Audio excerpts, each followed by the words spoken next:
little bit of a disaster trying to park here at Mesa Spirit Encore outside of Phoenix. We have been to this park before. The sites are so tight and they are 90 degrees to the road. They're not angled at all. It's very difficult to back a big rig into these sites. Well, we almost had it. This gravel here seems to be brand new. It's very, very soft. We were backing in across the driveway kind of, and we did not hit the water spigot. The water spigot is right here along the edge of the site, but when we backed the tires across the water line, it busted. And we had no way of knowing that the pipe was under there. So now the site is flooded, it's getting dark, and we are a little bit stressed out, but they're gonna move us. They said, these things happen, it's okay. We'll just move you to another site. So we're waiting for them to tell us where to go. It just is so frustrating to see all of these other rigs. Like there's 1,600 sites at Mesa Spirit. All of these rigs are in here. Somehow they managed to park fine without busting things, and we can't do it. We have such a hard time with these tight parking spaces. Oh, it's just so frustrating. But I'll update you when we finally get parked.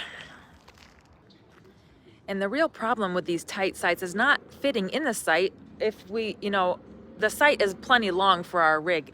It's the houses that are on the other side of the road. We need enough space that the truck can turn and, maneuver our big rig into these sites. And when there's houses that are close on the other side, it's very difficult to maneuver the truck over there far enough to get the 90-degree angle to get into the site. And that's the problem. Well, it took the maintenance people so long to get to us that it's now dark, and it's their park policy not to park rigs after dark. So we are parked in the street in front of the office. We need to wait until tomorrow morning at 7 a.m. When the maintenance people come in, they can assign us a new site, and then we'll get moved over. Hey, well, it's the next morning, and we went over to the office to see what was going on, and they are going to move us to another site. Now, here is an interesting tip for you, or an update. This park, Mesa Spirit, outside of Phoenix, is a 55 plus park. Now, the general wisdom in Thousand Trails, circles is 55 plus is kind of squishy. As long as you don't have little kids with you, your rig is nice, you're, middle-aged, they're going to let you in, no problem. We have stayed at Mesa Spirit before 2 years ago when we were 51 years old with no problem. We made the reservation, we came in, no one asked any questions. This year when we came, we had to fill out a form with our birth dates on it and sign to say that one of us was at least 55. But we had made the reservation, we were already here. So this morning when we went in to figure out our site situation here, the woman behind the desk asked for our driver's licenses, confirmed that we were not 55, and she made it very clear to us that we should not be here because we were only 53. But she said, since you're already here and there was maybe a miscommunication from Thousand Trails, I'll let it slide this time. And that's kind of the general, if you're already somewhere and what are they going to do, kick us out? They might let you slide. But this is just an update for you of what we have found. If you've been told by other Thousand Trails people that 55 plus doesn't really matter, you always need to check, always confirm. The parks could change their policy at any time, even though we've been here before with no problem. Now they are really checking it out. So be careful if you're 53 and you want to go to a 55 plus park. Unless something good came out of all this. There's another rig parked up here at the front of the office, this Momentum. These people are trying to leave, but the husband has injured himself and can't get their toys and stuff loaded into the toy hauler. So they came and knocked on my door and they said, you got a guy in there that can help us? So Jason's over there helping them pack up. Well, we're in our site, much easier parking job here, and I'll tell you why. It's the same width of road here, but there's no houses across the street. In fact, these sites are empty right now. There's no landscaping along the road. There's no houses that are coming close to the road. So we had plenty of room to back our truck into those spots if we needed to. Second, one of the workers who came and showed us, how to get to the site stayed and helped us park. I think that we could have parked in here by ourselves much more easily, but it's always helpful to have a third person. Now, sometimes that's annoying. Yesterday when we were trying to park in that other site, an older woman came out of the house across the street and she said, do you want my husband to come out here and help you guys park? And that always annoys me because I just feel like people are watching us and saying, oh, they clearly don't know what they're doing. Let's go out and, see if they need help, see if they want me to park their rig for them, which of course we don't need. We've been on the road for 4 years, but it is sometimes very helpful to have especially older RVers who have been doing this for way longer than we have, and they have better instincts of how to get rigs into tight spaces. Anyway, the worker helped us get in here. Now, a third thing that made a big difference in this is this gravel is very tightly packed and it's much older. The gravel on that other side was clearly new. There was soft dirt underneath it, and as soon as we put our tires in it, our whole RV just sank right down. And Jason thinks what happened with that water line is not that we ran over the water line, but that the gravel, when we compressed the gravel, it pushed against that water spigot and popped it that way. The water for the whole park was out after we did that last night. Luckily, they've fixed it now and the water is running again. We felt really bad. So we are, this was like the last spot that they had that would fit a 40-foot rig. We're right along the highway here, but we'll take it. We're in a spot. We're going to be here for a week and a half. We're happy to be here. So, let's move on. We got a great new tool here for the truck. The cargo bar. We got it from Harbor Freight. Ratchets. Very good deal. And it's a ratchet bar to hold in our cargo bins here in the back of the truck. We used to have these tied in with just like an orange strap, but it was very difficult to get the strap off to get into the bins. Yeah, the strap would fall down and it was weird. Yeah, it worked, but it just was less that. This would be a little easier to get in and out. Yeah, very good. Great. While we're setting up here, we're gonna take the chance to clean some of this dust off our windows. I wish we could clean the whole rig, but I just said to Jason, it's not worth cleaning it now because we're in the Southwest. It's just gonna keep getting dusty, so we'll wait till we get back to the Northeast to clean the rig. But at least the windows, because they're so dusty we can hardly see out of them.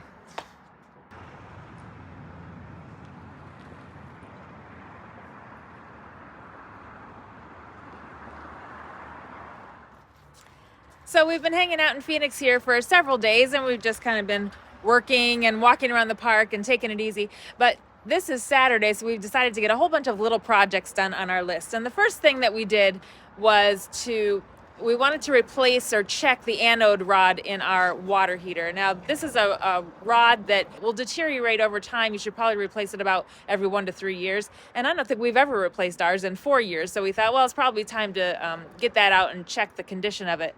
And turns out that our water heater does not have an anode rod, and that's why we've never replaced it.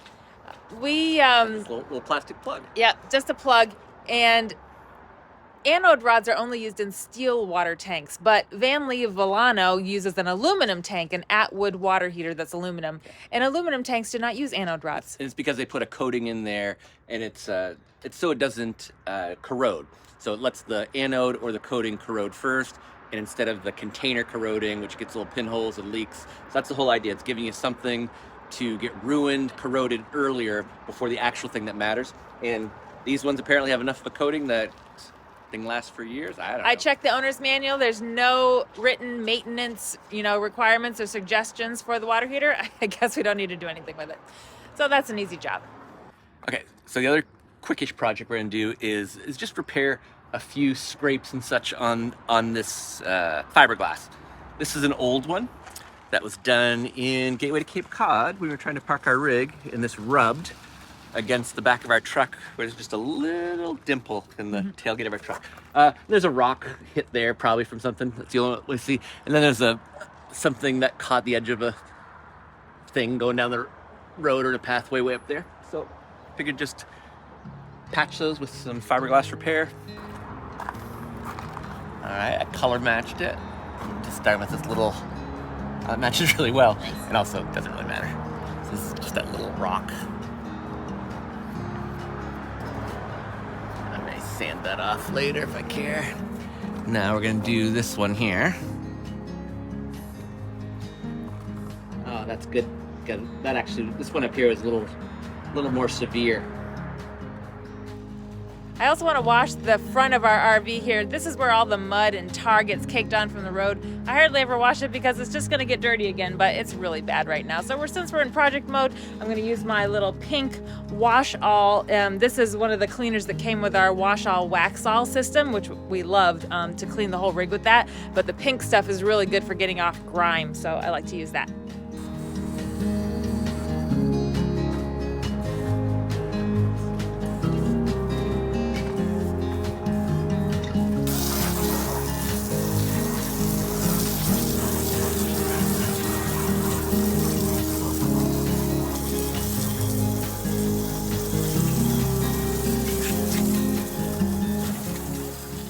another project we've been trying to get to is we have a master disc lock that goes on our hitch to lock the hitch when we are parked, but the holes in the hitch are so tight that it's a little hard to get that through. So we're trying to, Jason's gonna drill out the holes to make them a little bit bigger.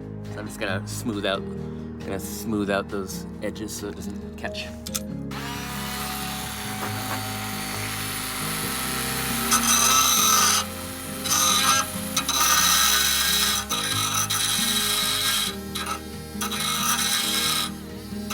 A little bit of material off, especially the edges were rounded down. Oh, that goes smooth already. Yep, nice. There, that barely changed it. Great. Now it doesn't catch. I was saying to Lisa, this is one of those jobs where I'm gonna go, why didn't I just do this before? We've had this stuff for probably a year and a half. It's just one of those, you don't get to the little jobs. But occasionally we get in a mode and we just go after it and knock out 12 of them in one afternoon or something. I don't know if we've talked about this before specifically, but you might have noticed that we use a gooseneck hitch on the RV instead of a standard fifth wheel hitch. This Reese goose box, at the time that we bought the RV in 2020, 2021, it was the only brand of goose box that either Lippert or Van Lee, we can't remember specifically which, but someone in the RV industry said that this was the only goose box that would not void our warranty. All the other goose boxes, you know, if you put something on here, it would void the warranty, but not Reese. So we went with this because we were very interested and concerned about preserving as much of the truck bed space as possible. So if you've ever seen a standard fifth wheel hitch, they take up a lot of your truck bed and they have to be kind of installed in there permanently. They're very heavy and you could take them in and out, but I think most people don't. With the Reese goose box, all that's in your truck bed is a little ball, the hitch ball, and a couple of chain pucks to hook the safety chains onto. So you would have to get a puck system installed in your truck, which we ordered our truck new with the puck system in it so that we could use the Reese. And we've been so happy with it over the past 4 years. It works great. We've never had any issues with hooking up. We always do a pull test once we hook up to make sure that that's clamped onto the ball correctly. And then once it's off, we can take the hitch ball out of the bed easily and our whole bed is available for hauling stuff, for moving our kids, for buying things at Home Depot, for storing things in while we are set up. We love it.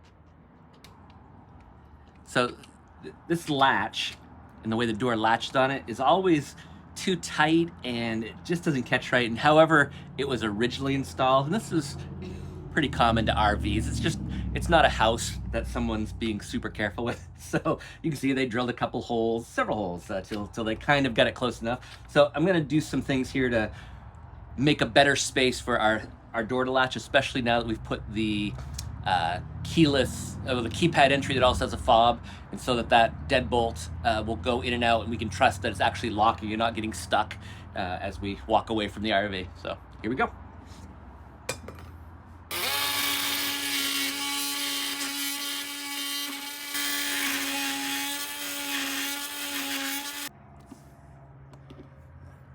All right, I'll start with this, and if that doesn't work, I'll cut the piece out altogether, but I think this will get it out of the way. I'll test that idea first.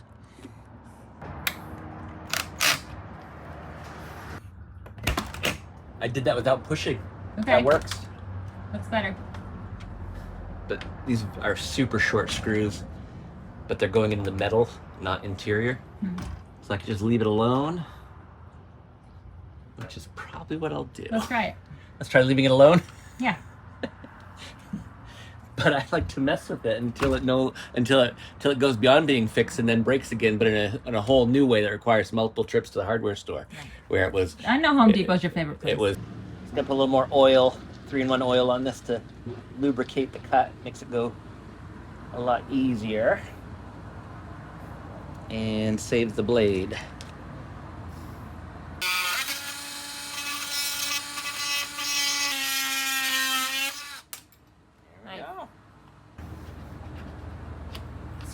File down the sharp edges. So there's a bit of an air gap there. Figured you might as well put some tape that will keep the air from flowing directly through as well.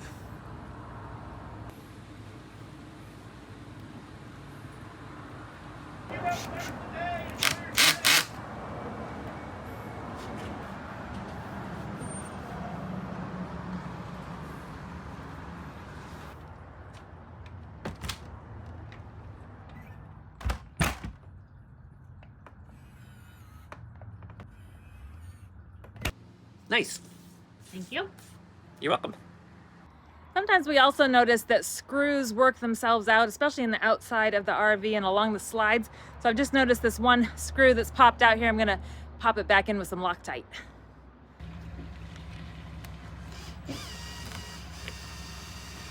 The good news is it had a lot of ways to come still before That's good. Here, I'm not gonna take it all the way out. Okay. Let's put some Loctite on it.